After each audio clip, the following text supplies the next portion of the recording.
Hello बच्चों, कैसे हैं आप। मैं आपकी टीचर सुमन शर्मा एक बार फिर से अपने चैनल पर आप सभी बच्चों का स्वागत करती हूं और आशा करती हूं आप सभी बच्चे बिल्कुल प्रसन्नचित होंगे, खुश होंगे और सुरक्षित होंगे। तो बच्चों, आज मैं आपको पल्लव हिंदी पाठ्य पुस्तक कक्षा 6 से पाठ 8 बाल लीला समझाने जा रही हूँ। पाठ शुरू करने से पहले मैं कहना चाहूँगी, जो बच्चे पहली बार इस चैनल से जुड़े हैं, लिंक से जुड़े हैं, प्लीज़ वो मेरे चैनल को लाइक करें, शेयर करें और सब्सक्राइब करें, जिससे आपको हिंदी विषय संबंधी जानकारी समय पर मिल सके। तो प्रस्तुत पद जो हैं बाल लीला, वो सूरदास जी के द्वारा रचित हैं।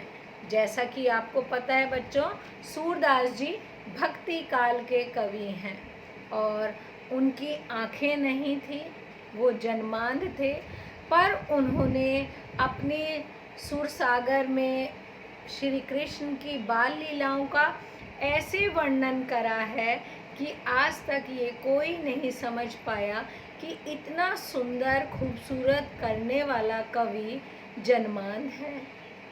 वाकई में बच्चों, ये एक बहुत अद्भुत लीला है कि बिन आँखों के प्राणी वाले कवि ने श्री कृष्ण के हर रूप का, बाल रूप का वर्णन इतने मनमोहक तरीके से करा है कि ऐसा लगता है मानो श्री कृष्ण का रूप उनके सामने हो।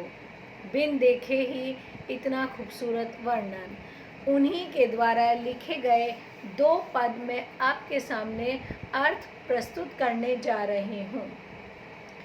बाल वर्णन में सूरदास जी अद्वितीय हैं, यानी उनके समान और कोई नहीं है। इतना अच्छा वर्णन वो करते हैं। प्रस्तुत पदों में कृष्ण के नटखटपन और बाल हट का बहुत ही रोचक तरीके से वर्णन किया गया है। पहले पद में मैया मोरी मैं नहीं माखन खायो, भोर भयो गयन के पाछे मधुबन मोही पठायो, चार पहर बंसी बन भटक्यो, सांझ परे घर आयो, मैं बालन बहियन को छोटो, छीको के ही विधि पायो। कह रहे हैं, श्री कृष्ण अपनी माँ से कह रहे हैं, माँ मैंने मक्खन नहीं खाया, सुबह होते ही मैं मधुबन यानी जंगल में गायों को चराने के लिए तुमने भेज दिया। मैं गायें चराने के लिए मधुबन जंगल में चला गया और दाएं बाएं भटक रहा हूँ। चार पहर बंसी मन भटक्यो, सांझ परे घर आयो। चार पहर यानी कि मैं वहाँ पर सारे दिन तक घूमता रहा, भटकता रहा और शाम होने पर ही वापस घर आया हूँ।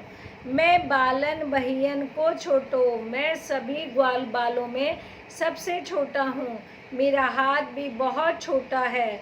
छीको के ही विधि पायो, माँ मेरा छीके तक कैसे हाथ पहुँच जाएगा।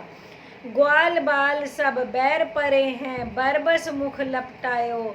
ये सारे जो ग्वाल बाल हैं, छोटे छोटे जो ग्वाल हैं, ये सब मेरे बैरी हैं।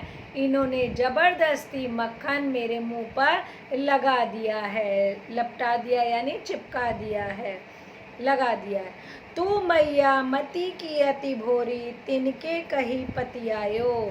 मैया मेरी माँ, तू तो बहुत ही भोली है, जो तू इन ग्वाल बालों की बातों में आ जाती है और उनकी बातों को सच मान लेती है। जे तेरे कछु भेद उपजही, जानो परायो जायो। माँ अगर तेरे मन में कोई ऐसा भेद है तो मुझे बता। ले यह अपनी लकुटी कमरिया, बहुत ही नाच नचायो। ले अपनी लकड़ी ले ले, अपना कंबल ले ले, जो तू मुझे गायों को चराने के लिए देती है, इसे अपने पास रख। अब तक मैं बहुत तेरे इशारों पर नाच चुका, अब नहीं नाचूंगा। अपना सामान अपने पास रख। जसोदा तह बिहसी जसोदा, ले कंठ लगायो। जब सूरदास जी कहते हैं, जब श्री कृष्ण की मैया यशोदा मैया ने जब ऐसी गुस्से वाली बातें सुनी तो श्री कृष्ण को अपने कंठ लगा लिया, अपने गले लगा लिया, अपने बच्चे का ये रूप देखकर। अगला है, मैया मोही दाऊ बहुत खिजायो। खिजायो मतलब चिढ़ाना। मैया मुझे ये दाऊद जो बलराम भैया हैं ये बहुत ही चिढ़ाते हैं। मोसो कहत मोल को लीनो तू जसुमती कब जायो। मेरे को कहते हैं यशोदा मैया ने तो तुझे मोल देकर यानी पैसों में खरीदा है। तू यशोदा माँ ने तुझे नहीं जन्मा, तुझे पैदा नहीं करा, तुझे जन्म नहीं दिया। कहा करो यही रीस के मारे खेलन हो नहीं जात। और मैं इस गुस्से के मारे, मुझे इस बात का बहुत गुस्सा आता है और इस क्रोध के मारे मैं खेलने भी नहीं जाता, क्योंकि वो बार बार मुझे चिढ़ाते हैं कि यशोदा माँ ने तो तुझे पैसों में खरीदा है, तुझे पैदा नहीं करा। पुनी पुनी कहत कौन है माता, कौन है तेरे तात। और एक बार नहीं, हजारों बार बार बार ये पुकारते हैं, बता तेरी माँ कौन है और कौन तेरे पिता हैं। गोरे नंद जसोदा गोरी तू कत श्यामल गात। कह रहे यशोदा मैया भी गोरी हैं और नंद बाबा भी गोरे हैं, तो तू कैसे काले रंग का हो गया, तू कैसे सांवले रंग का पैदा हो गया। चुटकी दे दे ग्वाल नचावत हसत सबे मुस्कात। और सबको बहला फुसला कर सभी ग्वाल बाल चुटकी ले लेकर मेरे मज़े लेकर नाचते हैं और मेरे ऊपर मुस्कुराते हैं। तू मोही को मारन सीखी दाऊई कभू न खींचे। माँ तूने तो सिर्फ मुझे ही डांटना मारना सीखा है, बलराम को तो तू कभी नहीं डांटती। बलराम जो मुझे रोज परेशान कर रहा है, माँ तूने तो मुझे ही हमेशा डांटती है, बलराम भैया को कभी भी नहीं डांटती। मोहन मुख रीस की ये बातें जसुमती पुन्ही पुन्ही रीजे। मोहन के मुख से ये बातें सुनकर यशोदा मैया मन ही मन मुस्कुरा रही हैं, उनके चेहरे पे मुस्कुराहट आ जाती हैं। कहती हैं, सुनहु का कान्हा बलभद्र चबाई जनमत ही को धूत। सूर शाम मोही गोधन की सो हो माता तू पूत। कह रहे हैं कि जो ये बलराम है ये तो शुरू से ही चुगलखोर है, ये तो शुरू से ही बदमाश है, ये तो शुरू से ही चुगलखोर है, ये ऐसे ही बातें करता है। अरे मेरे श्याम, मेरे श्री कृष्ण, मुझे गायों की कसम, क्योंकि उस ज़माने में गायों का ही व्यापार था, तो उन्होंने कहा मुझे अपने गायों की कसम, तू ही मेरा पुत्र है और मैं ही तेरी माता हूँ। यानी अपने बच्चे को प्रसन्न कर रही कि नहीं मेरे लाल, मैं ही तेरी माता हूँ और तू ही मेरा पुत्र है। बलराम की तो आदत ही है, वो ऐसा ही है, झूठा है, चालबाज है, धूर्त है, तो उसकी बातें मत सुन। एक बार इस पाठ के शब्दार्थ करते हैं।